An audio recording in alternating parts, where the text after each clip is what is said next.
Le retrait militaire français en Afrique, est-ce la fin de la France-Afrique dans sa dimension militaire? Est-ce qu'en tant que Français, vous envisagez de nous voir dans votre pays avec des chars ou avec des véhicules militaires, des militaires sénégalais avec les tenues sénégalaises, comme ça parce que sur le plan historique, la France a esclavagisé, a colonisé et est restée. Une remise en question de nos relations diplomatiques avec la France.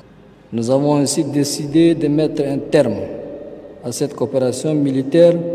Le Tchad n'est nullement dans une logique de remplacement d'une puissance par une autre, encore moins dans une approche de changement de maître. L'Afrique vit un tournant historique. Après des décennies de présence militaire française, la situation sur le continent est en train de changer radicalement. Au cours de ces dernières années, plusieurs pays africains soutenus par leur population ont exigé le retrait des troupes françaises, invoquant un renouveau de leur souveraineté nationale et rejetant toute forme d'ingérence. Le retrait des troupes a commencé avec le Mali en 2020, puis s'est étendu au Burkina Faso en 2023, au Niger en 2024, au Tchad et plus récemment à la Côte d'Ivoire en 2025. Le président ivoirien Alassane Ouattara, lors de son discours de vœux pour la nouvelle année, a salué cette décision. Selon lui, le retrait des forces françaises témoigne de la montée en puissance de l'armée ivoirienne, devenue capable de gérer sa propre sécurité. Mes chers compatriotes, chers frères, chères sœurs, nous pouvons être fiers de notre armée, dont la modernisation est désormais effective. C'est dans ce cadre que nous avons décidé du retrait concerté et organisé des forces françaises en Côte d'Ivoire.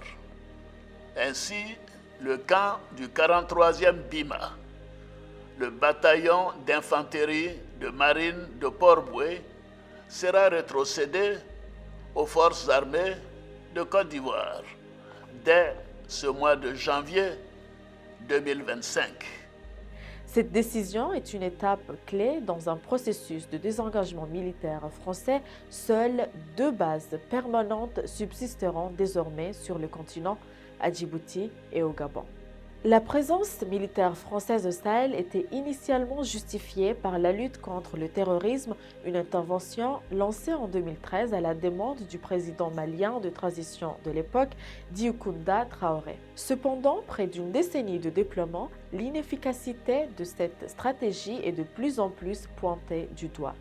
La situation sécuritaire dans la région du Sahel reste particulièrement préoccupante. Les violences persistent, forçant des milliers de personnes à fuir leur foyer malgré l'engagement militaire français.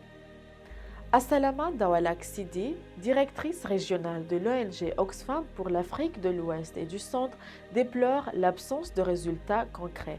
Je cite: « Après presque 10 ans d'opérations militaires, rien n'est vraiment réglé sur le terrain et même la crise humanitaire s'est aggravée. » Les autorités africaines soulignent la nécessité de prendre en main leur sécurité.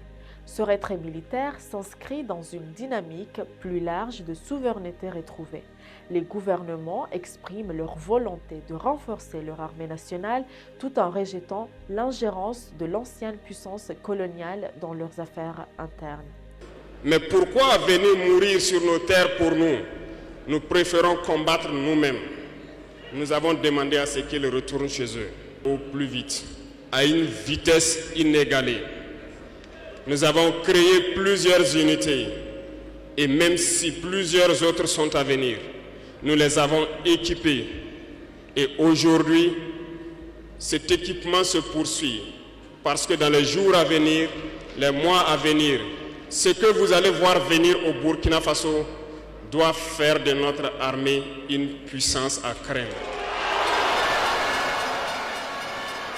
Ce retrait des troupes françaises a été largement salué, non seulement par les gouvernements, mais aussi par une grande partie des populations locales qui y voient un gage d'indépendance et la capacité de gérer leur avenir sans tutelle extérieure.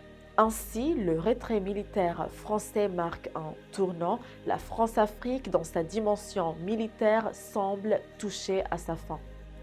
Un processus complexe, parfois contesté, mais annonçant sans doute de nouveaux rapports entre la France et l'Afrique.